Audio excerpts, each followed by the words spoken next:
Hi, I'm Yewleea, and this is Burning Questions. And the topic that set the internet on fire this week is what's going on with Trump halting aid to Ukraine that was promised under Biden's administration, and a lot more surprising subjects.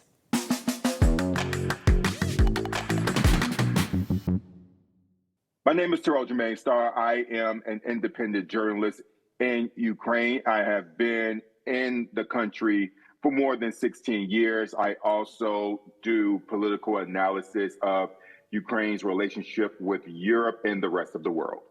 Oh, awesome. So we're very similar in our professions. However, I haven't been in Ukraine for as long as you have. I actually lived in the United States for about 15 years, so switcheroo over here.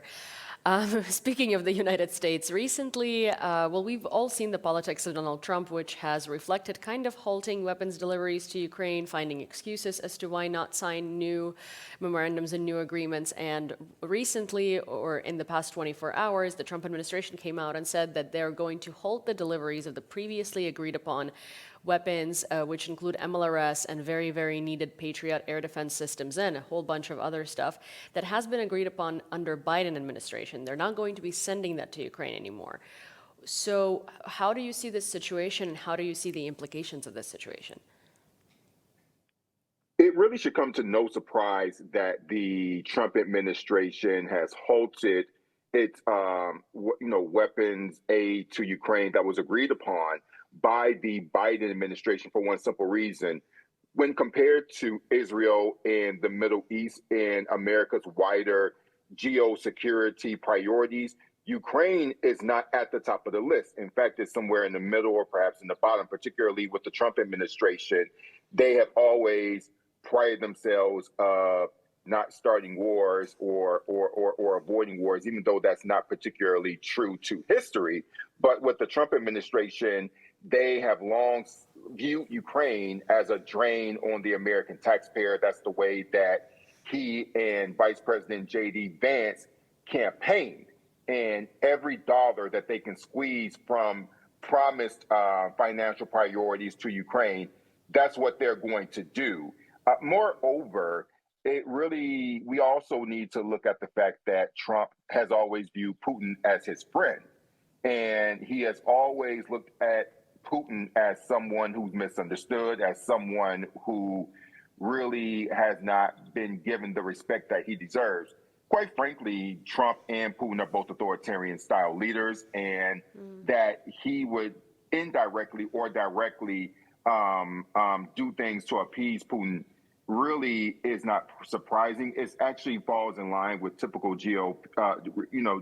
Trump / GOP policy. But something equally important is that Ukraine is actually a country that, regardless of party, no one has a clear vision for. You've heard the saying, for as long as it takes. As supportive as Joe Biden was, many of these challenges militarily that Ukraine are undergoing right now could have been avoided currently had Biden followed through on every possible economic measure, i.e. sanctions, every military option that was available to him. So he chose not to do it. So Ukraine is in this position not only because of Donald Trump's decision to halt critical military aid, particularly Patriot missiles, but Ukraine is also victim to a lag of judgment from Biden and thus NATO as a whole.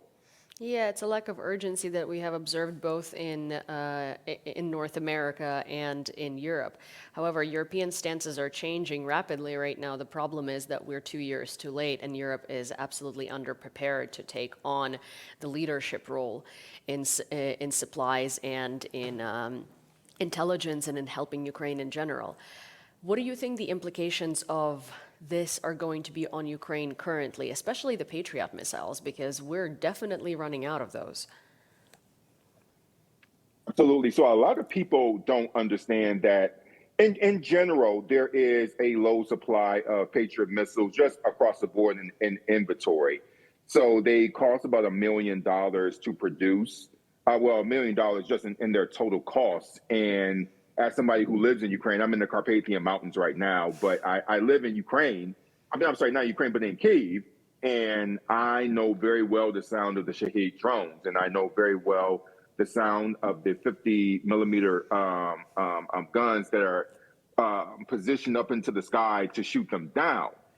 So it presents a number of challenges for Ukraine, including the fact that Ukraine is operating on roughly, from what reports are telling us, 8 Patriot batteries, when in fact Ukraine has a land area mass of about more than 600,000 kilometers. And so, as opposed to the 8 batteries that Ukraine has, it actually needs close to 30. And so, it's basically 2/3 fewer batteries needed to protect Ukraine's skies. And so, with even fewer Patriot missiles to launch against the ballistic missiles that Russia fires, not only from their own arsenal, but also from Iran and North Korea. And so what we see here is Ukraine having to make something out of nothing, which essentially we've grown used to this saying that Ukraine is going to innovate and they're going to adjust. But Ukraine's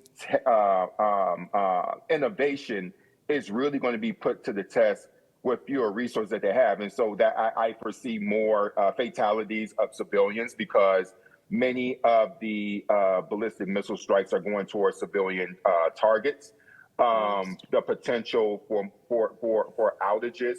Luckily, we've not endured a severe number of those in Kyiv in particular, but across the country it varies.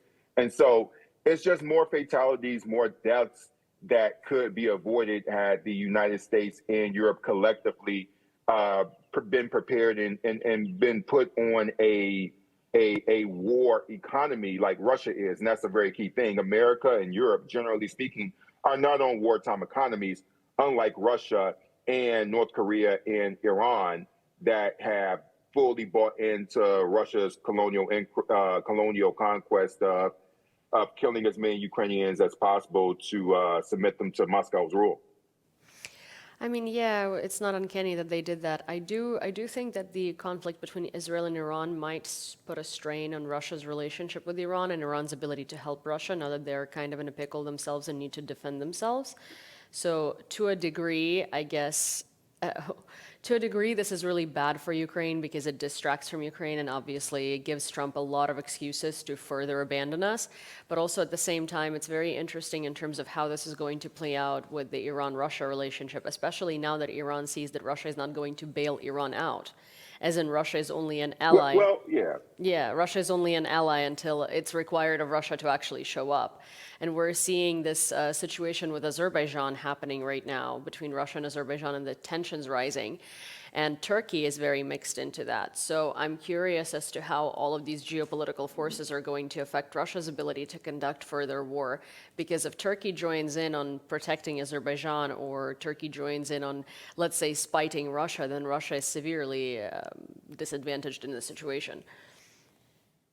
Well, you brought up 2 excellent points. They're both very different, and I'll break down each. So overall, we have to keep in mind that up to this point, the sanctions that were initiated by the EU and the United States more than 2 years ago are starting to take effect. The problem is, according to the New York Times article that was published yesterday, the Trump administration has not levied its own sanctions during the year 2025 when President Trump took office. And so the Russians are able to have access to money and materials to fuel their war towards Ukraine. And so the strain that Russia is under only works if those sanctions continue.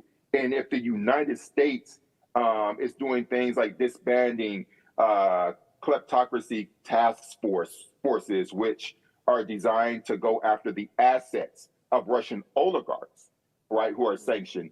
That task force is disbanded right now. And so you don't have all the levers that could be applied right now to keep that pressure up. This plays into your 2 points about Iran. You bring up a good point that, yes, Iran is distracted, but when you're dealing with authoritarian/dictatorial type of regimes, the type of political calculations that we think about in freer societies like the United States and even Ukraine, Iran doesn't have to consider. So just like in Russia, you can send millions of your people to be killed, particularly the wrong ones, i.e., people from the southern regions of Russia, to suffer, and you don't have to really care about the general population unless you go after the quote unquote good Russians. So there's a dynamic that we have to consider. Also, we know about the airstrikes from Israel and the United States, Israel hitting military facilities, United States hitting the nuclear ones. More specifically, there is a belief that the Iranian strikes against military facilities will significantly hamper Iran. We don't necessarily know the degree to which the supply chain will be affected. So I would really caution about, just because Iran is distracted, that means that it will minimize Tehran's capacity to help Russia. With totalitarian societies, nothing is particularly clear and predictable because we don't have national or public dissent to rely on in these cases. And then the technology to create these Shahed drones was sold to Moscow by Tehran, and Moscow produces a type of Shahed missile in very secure locations in Russia. So yes, it can be interrupted, but I wouldn't depend on Iran's mix with battles with Israel and the United States to really dictate the degree to which it can help Moscow. As far as Moscow, they signed a strategic relationship with Tehran, and there was never a promise of Russian soldiers coming to Iran's aid. That was never considered. So the fact that no Russian boots are on the ground or any air support is coming to the behalf of Moscow, that's to be expected because that was never promised. As it pertains to Azerbaijan and Turkey, that is a different scope for the very simple reason that the Azeris have always had. I look at the Azeris and their leadership in Moscow as having a quote unquote understanding, not necessarily particularly liking each other, but I can go on and do my own thing as long as you leave. With Putin, as long as you just stay in my sphere of influence. Azerbaijan doesn't care as long as they can keep up their own dictatorial practices as far as their government. Now, what's happening with the diaspora in Russia, these raids on cultural institutions, that definitely is bringing forth like Turkey into the mix. The degree, again, to which they will support Azerbaijan is going to be interesting. I don't think a lot of people keep in mind that just a few years ago, remember the situation where where Russian airplanes were going into Turkish airspace, and the Turks warned repeatedly, if these planes go into our airspace, we will shoot it down. And then there was an international surprise that the Turks actually shot down these Russian planes, that were kind of going into their airspace over the past few months. And so it's going to be interesting the degree to which Turkey plays a role in these crackdowns on Azeri citizens in Russia, because they show that, so the Azeris, not the Azeris, but the Turks show that they don't have any problem biting Moscow when they get out of line. They don't, and also Turkey is one of the most supplied and one of the most developed militarily countries in NATO. Like, Turkey is scary in that sense, like if we're talking layman's terms, right? Also, Turkey controls the Bosphorus Strait. Turkey has a lot of pull as a NATO country. I would even argue that after the US, Turkey probably has the most pull. Turkey and Germany, because Germany has money and Turkey has a lot of military equipment.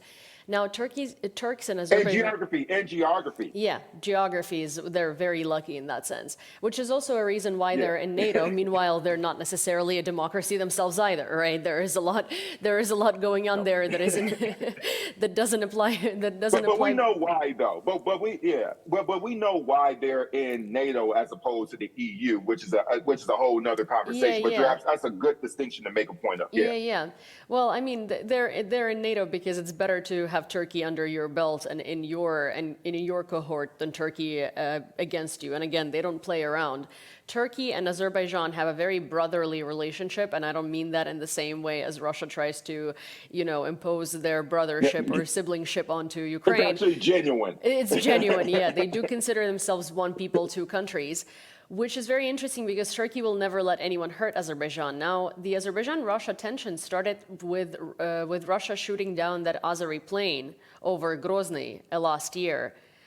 It was in December, I believe, 2024, or in January 2024. I might be a little rusty It's on the. roughly. Yeah, roughly it was winter 2024, and they were able to prove that Russian air defense took it down. And then the problem that caused the most tension is that basically Russia didn't close its airspace while Ukrainian drones were attacking its military targets. And so they put these civilians at risk. They took down the plane. 38 people died on board. And Russia, when they realized it was an Azerbaijani plane, instead of admitting to their mistake, they kept consistently denying it and trying to get rid of the plane and rerouting the plane so they could sweep up their tracks, right?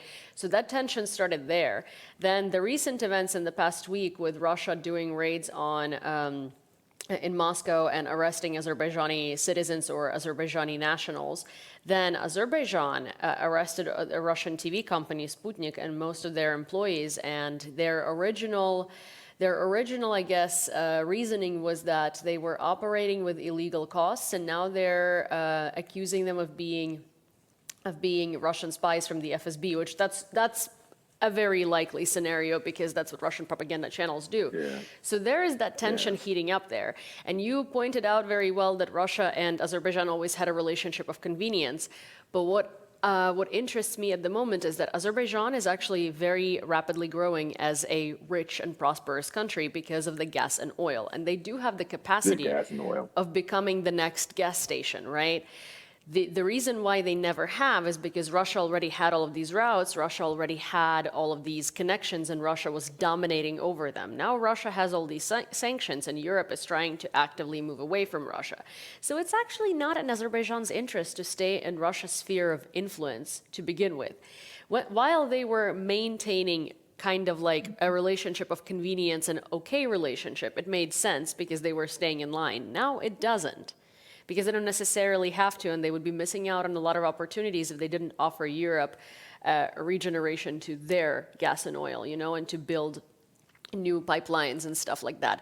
So there is a lot of very intricate stuff going on there with Azerbaijan and Russia. Daddy Turkey. They have Daddy Turkey to back them up. And so everything that you're right, but the only reason why Azerbaijan has options is because of Daddy Turkey. Oh, yeah. If they didn't have Daddy, and I say Daddy Turkey specifically because Daddy Turkey can come and save Daddy Azerbaijan because, as I said earlier, they don't have a problem fighting Russia if they feel like they're getting out of line. They literally shot down a Russian fighter jet. That is a very big deal, because keep in mind that Russian fighter jets fly into Baltic airspace all the time. It's almost like a joke, but they never shot them down. Turkey did.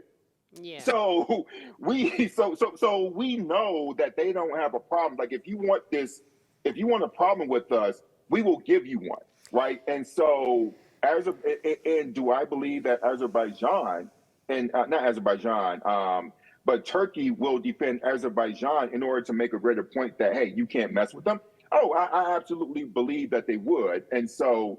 Yes, you're absolutely correct. There's a really interesting dynamic here, but the real question is, how far will Turkey actually go in order to defend Azerbaijan? Because keep in mind, Azerbaijan, Turkey is a NATO member.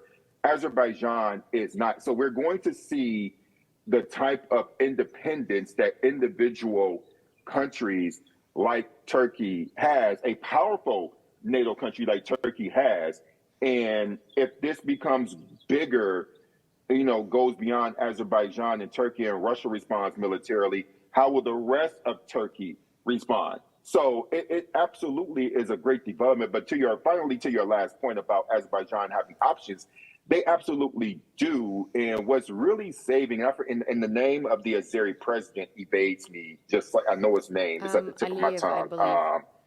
Aliyev, I believe. Aliyev, yes, Aliyev, yeah. So Aliyev, yeah. So he has a lot of options only because, besides Delhi, Russia, but the vast oil and gas reserves that Azerbaijan has. And so he is, so he, in addition to Turkey aiding them militarily, particularly against Armenia, they have a lot of support. So it's going to be interesting geopolitically, not only how the Azerbaijani slash Russia slash Turkey dynamic works out, but if it becomes protracted, how the rest of NATO will respond.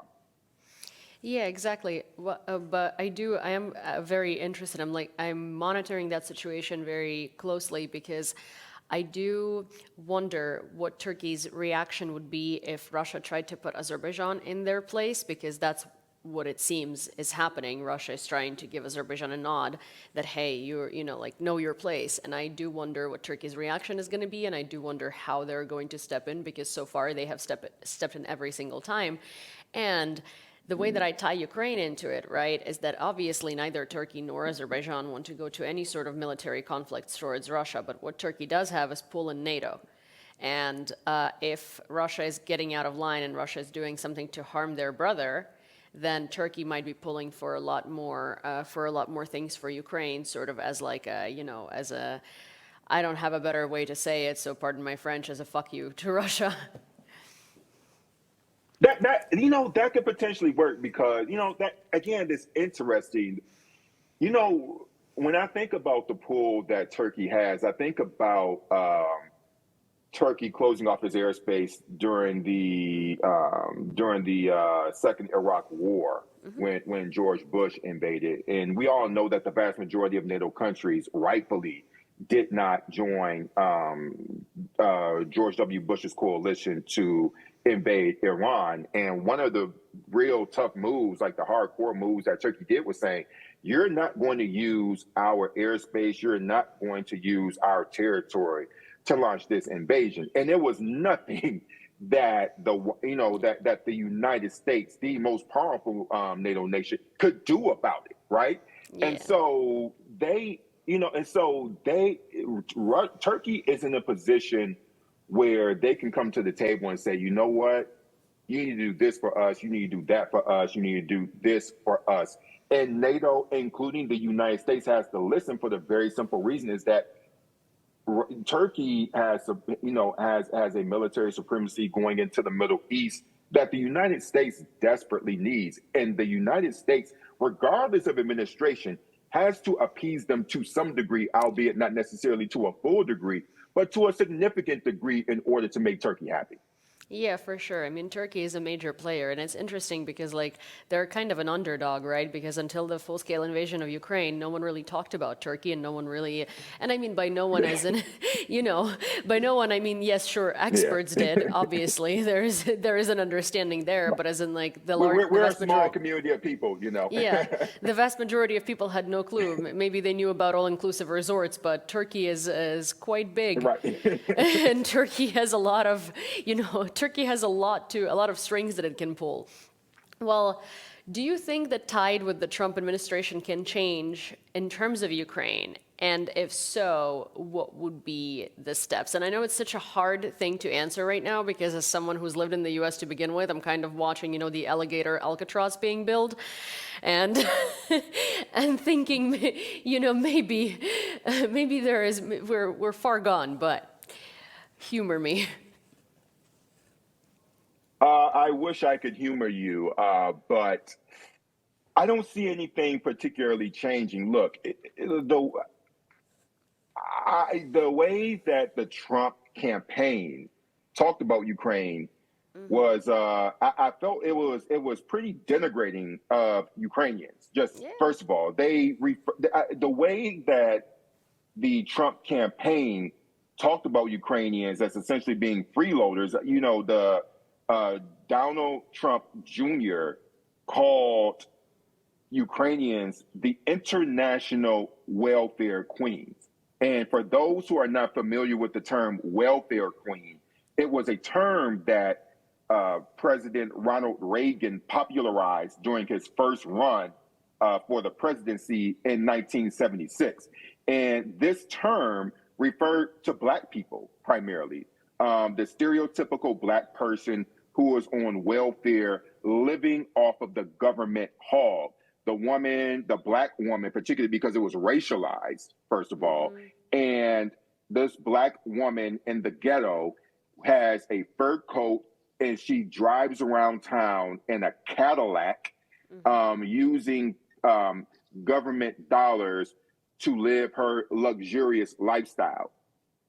Donald Trump Jr. used this term to describe Ukrainians. Okay, so that really, and the rest of the Trump campaign operated in this vein that this is who Ukrainians are. And so when you ask me, do I see a shift? No, I see them digging their heels into this notion that Ukrainians are doing nothing but draining the hard-working Americans' taxpayer dollars that should be going back to them. And let me be clear about this. The reason why it's racialized is that this is a very white supremacist construct. Now, Ukrainians are not used to being talked about in this framework, but Ukrainians are very much a part of this very, weaponized in this very white supremacist framework, in that whiteness is being devalued. And anything that takes away from white prosperity, particularly white male prosperity, we need to get rid of it like a cancer, which is how Ukrainians have been described. There is a reason why Trump welcomed white South Africans, Afrikaners, into the United States as refugees in order to avoid genocide, okay, by the savage Black people in Africa who've been victimized by Afrikaners for hundreds of years. Mind you, we have a legitimate conversation in the discourse about cultural genocide, the kidnapping of children, the task force of which started under Biden, Donald Trump cut, okay? And so you have thousands of civilians who are killed. And so I see no indication that Trump is going to change his stripes because of the way that he just viscerally feels about Ukrainians as human beings. Yeah, in general, and he just got that idea in his head because of all of the, bite-sized stuff that he's read on Twitter, I suppose, because he doesn't necessarily go deep into anything. It's funny when people call Ukrainians freeloaders, because actually everything that has happened since the full-scale invasion has created jobs in America and has returned money to America rather than just spent it and saved money on, keeping faulty... Facts don't matter to him. Facts don't matter to him. Oh, to him, of course not, but to, maybe an average viewer who might not know the situation. It is interesting. It's also very interesting how, both what you described as welfare queens and what is happening to Ukraine is actually similar in a sense of how it's being described, right? Where Black people were being blamed for the fact that they have been forced into poverty, segregated, and put into environments from which it's very difficult to climb out, in a sense of education, in a sense of a job market, in a sense of a lot of things. Well, I, in New York, actually live in front of a project, and I have a dog, I walk my dog, I talk to a lot of people, right? And it's a very interesting dynamic where racial dynamics in the United States are horrendous to begin with. But in general, all of these problems that the government talks about, the government created, and it doesn't depend on your skin color, it doesn't depend on your eye color, it doesn't depend on your hair texture, it depends on the environment you're being put in. If you as a child grew up in an environment where you see no way out of your situation, you're going to be trying to find creative ways out of your situation, whether you're white, whether you're Black, whether you're Asian, whether you're a ginger, whether you're, literally anyone. put anyone in an environment where like schooling is the worst in the country, especially in a country where schooling is already a Yeah, major it problem. is. Yeah, Yeah. security is overrated. Yeah, you're absolutely correct. I mean, the thing about it, you're right. Generally, I would add that when it comes to these disparities that you're mentioning, is actually both. I'm from New York myself. My father's from the Oh, Bronx. cool. I live in Brooklyn. Yeah. Yeah, from the Lived. Bronx. Yeah. Yeah, but I live in Brooklyn. I'm in Bed-Stuy, so I'm in Brooklyn. But I grew up. So I have a New York part of my family. But as a child, I grew up in Detroit, Michigan, and so it was one of the more racially segregated cities in the United States of America. And so, in short, much of the Black populations that exist in the larger cities like New York City and Detroit and Chicago, et cetera, a lot of them came from multiple migrations from the South.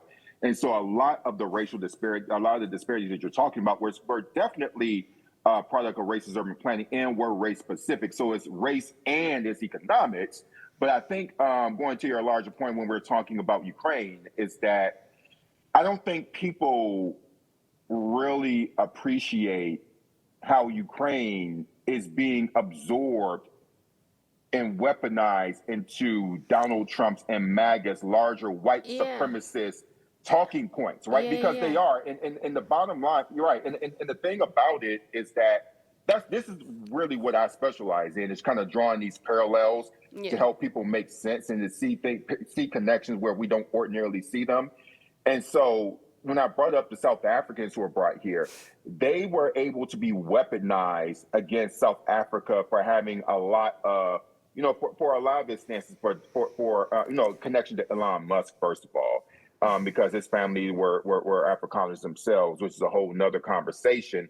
But then, Ukraine doesn't have anything that can serve Trump. If Ukrainians, quote unquote, whiteness, and I'm actually writing an article called "Ukrainians Are Not White," for the very simple reason that in this, it's a kind of like a double entendre where, yes, Ukrainians don't have this quote unquote white privilege in Eastern Ukraine or in the Ruski Mir, but then if you go into the United States, just like the Italians, the Poles, and the Irish and everyone else, you integrate into it. But my larger point is that Ukrainians are really experiencing, particularly via ICE, the ending of programs that protect Ukrainian refugees. That yes, you may look white, but it's also very fleeting in that yes, you can integrate into this country and you can look white, but as soon as that somebody can easily take that advantage away from you, which is exactly what Trump is doing comparatively. He's for South Africans, he's using the term of whiteness to his advantage because it serves him, unlike Yeah. Ukraine, because Ukrainian quote unquote whiteness does not serve him. Well, I mean, South Africans are the only people, like the only refugees that we've accepted in America since the beginning of Trump's presidency are literally people who still practice apartheid. Yeah. Yeah. Yes. Yeah, and the concept of Yeah. the concept of Ukrainian and whiteness is actually very interesting because I've had to explain that many, many times. Like, yes, skin color white as a social construct in the United States, white in the world, no, because the world is not the United States, just the United States, right? Like, we are surrounded by all the countries that are predominantly white. So technically, it's not necessarily an advantage, especially when you're looking at, like, it's the same as, like, you could be white in America and an immigrant. Being an immigrant is a disadvantage. Being white is a privilege. Things are a lot more nuanced. So when we look at Ukraine's position in Europe, right, Sure, I can see that. there is nuance to that as well, because Ukrainians were, for a very long time, the slaves in Europe, right? And it was...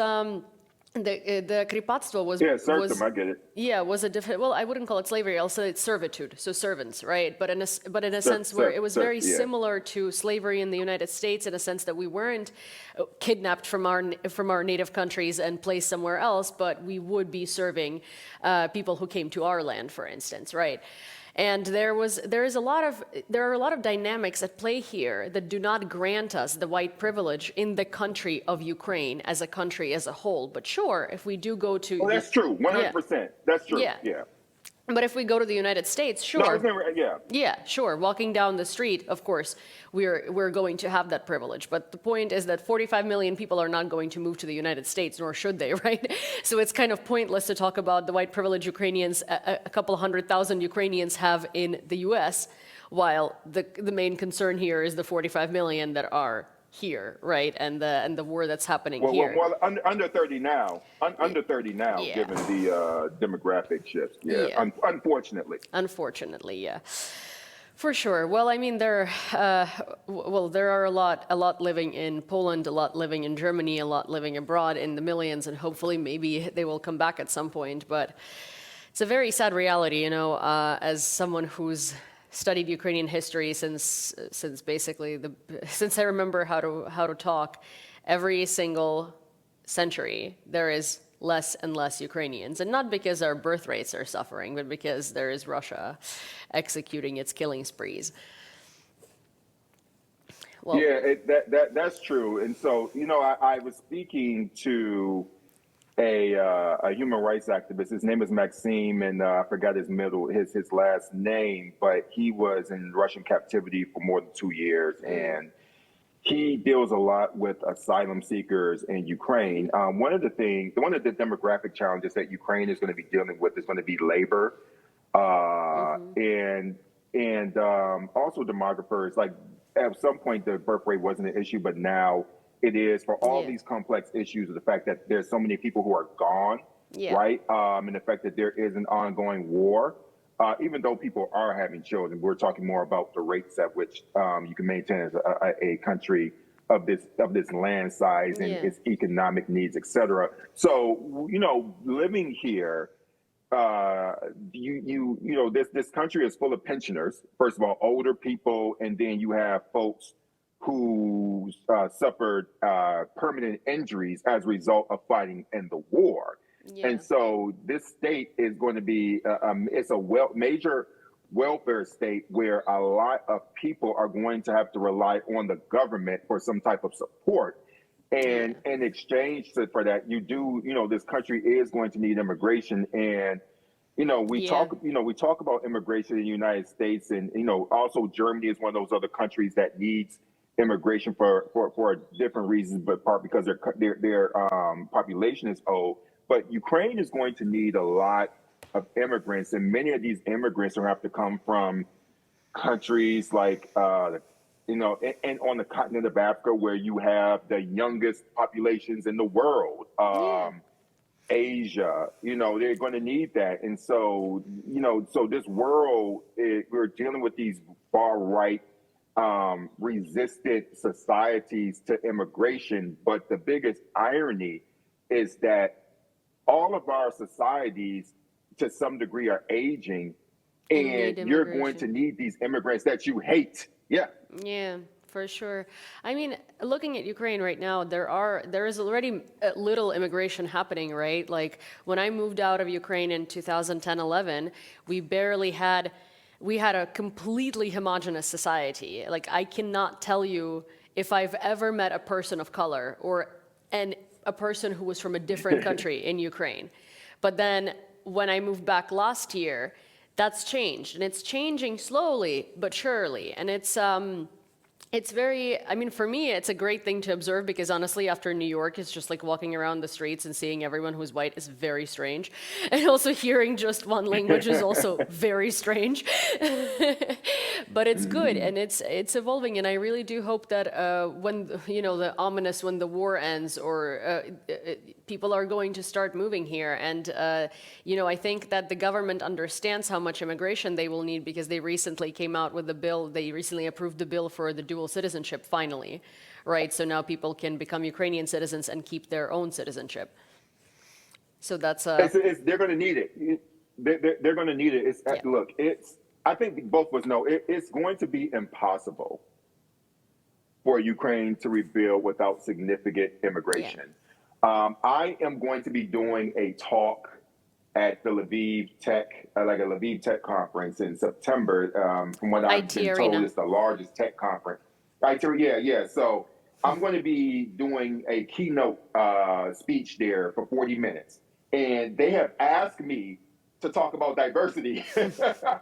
Interestingly enough, right? So Yeah. I was honored and I'm looking forward to it. But the main thing, the reason why they asked me to speak is because the tech community has to do a lot more business with countries, with professionals from Yeah. countries on the continent of Africa. Like they have to have these conversations. Yeah. They're in Asia and they have to navigate these cultural Different. dynamics, Yeah. and differences. And so, and it's interesting because to be quite frank with you, there are a lot of people who are uncomfortable with people from Africa and Asia coming because they feel like they're just going to come and take over, which is the typical type of reaction that many people around the world have. It's just not something that's specific to Ukraine There at is all. also a very There is also like a plethora of stereotypes that kind of rolled over from the Soviet Union and the older population. I think the younger population is a lot less influenced by like stupid stereotypes because the younger population gets to travel and the younger population has cash to like go outside of Ukraine and, see places and speak to people. But a lot of people like 40 and above have preconceived notions about immigration, especially immigration from, quote, undesirable countries, aka GDP lower than yours. As in, like, yours, as in, yeah. Listen, right, as if you're right. Okay, which is the ironic part. But Yeah. but here's another thing. Those people 40 and over, and even those who are under, who bravely sacrifice their lives Yeah. and sacrifice their bodies to defend Ukraine, they are going to need those Africans to come over to pay into the system that's going to help keep them alive and keep them healthy. So it doesn't matter. So whatever their stereotypes are, they need to get over it. But again, it's not just Ukraine; it's other countries. So take for example, I'm working on a long-term project that focuses on African refugees that fled the war here in Ukraine. That and going into Europe, who have a vastly different and Yeah. unfortunately not as welcoming experience of kind of getting into Europe as Ukrainians Yeah. have. But what I found interesting is that there were a lot of African medical students who were Yeah. looking to go to Portugal. In Portugal, the problem with them is just getting from the Ukrainian border to Portugal because of how west it is. Yeah. But the reason why Portugal pretty much had this equal visa regime where they gave visas to Africans, Indians, and Ukrainians, whoever was a refugee in Ukraine, they got the same visa, which I think should be the standard across the Yeah. board. Because if you are fleeing a war, everyone gets the same visa. Like that's just my personal belief. But the reason why the Portuguese were so open and open to Black people, like these African students, is because they have an aging population and they need medical professionals to take care of them. And so it was very keen of Yeah. them to get over to get over the racism part and realize as long as these people are qualified to be Yeah. medical professionals and they want to come to our country, Yeah. then by all means, let's Yeah. welcome them there because we Yeah. literally need them. And Ukraine is going to go through a conversation like that on its own when the war, ominously, as you say, eventually Yeah. ends, because this country is going to need millions of those people. That's a Yeah, fact. Ukraine is gonna need millions of people. Ukraine is also gonna need to have diversity programs, education. Yeah. Before we wrap up this conversation, my parents are very receptive people. Like, I'm very lucky with them because they're kind of like people that love to learn, love to like discover new things, right? So my dad started using the word African American, right? And now when he sees Black kids in Ukraine who were born in Ukraine, they're Ukrainian, he calls them, oh, look, African American children. And I'm like, they've never been to America. They're African Ukrainian children, Dad. Like, you don't just learn a word. Correct. Yeah, you don't Right. just, you Right. don't just, but it's like, It was really funny. Yeah, what's really funny is that those kids are more African than I am because, Black Americans, as you know, we're so far, so many generations removed yeah. from the continent. I was very fortunate enough to go to the continent of Africa. Oh, that's And awesome. so those kids, Yes, those are African Ukrainian children who Yeah. have greater ties via their parents to the continent than even I have. So it's really hilarious. But Yeah. I thank him for trying. It's good for him trying. I like the effort. Yeah, like here, he remembered this is the politically correct way of saying things, not the Soviet way and like whatever. And I'm like, okay, Dad, I mean, this is lovely, That's but good. also That's like, good. He's trying. He's let's trying. like, let's put some logic onto Yes, this. just keep the education going. Yeah, yeah, Keep the yeah, education exactly. going. But he wants to. Yeah, it's very good. Exactly, but the reason why I'm mentioning it is because like there are so many silly things that happen like this, right? Because again, we've been a homogenous society for so long that I think there is definitely a huge problem with, well, I mean, racism unfortunately is unavoidable anywhere at the moment in where we are living, and that should be I don't know, like people have so much to do to be better. But at the same time, here, there are also a lot of silly mistakes where people are not necessarily racist or bad, but they're just ignorant. And there's so many I've run into that. conversations. Yeah, I imagine that you probably experience a lot. I'm so sorry. Yeah, but point is that I really I'm very I really want this country to, to start moving in the direction of acceptance and diversity in general, because it's needed, it's necessary, and now that the world actually has heard of Ukraine and visits here, and there's so many people who are like, oh, I love it here, Kyiv is great. I'm like, oh yeah, wait till you have to deal with the bureaucracy. I mean, it's beautiful, I love it, but we've got a long ways to go. Well, thank you so much for having this conversation with me today. This was so all-encompassing. It was. Thank you. Yeah, I'm looking forward to coming back again if whenever I'm needed. yeah, for sure. And I'm in Kyiv, so next time, so when you're back from, what looks like a lovely vacation, maybe we can grab coffee. Oh, beautiful. Yeah, so Oh my God. Gorgeous. this is my view every morning. So yeah. Yeah. No wonder you're not coming back to Kyiv. Well, I'll be back. I'll be back in the first week of August. Oh, So awesome. Okay. I'll Well, be here. enjoy Carpathians, and I'll be happy to see you here again.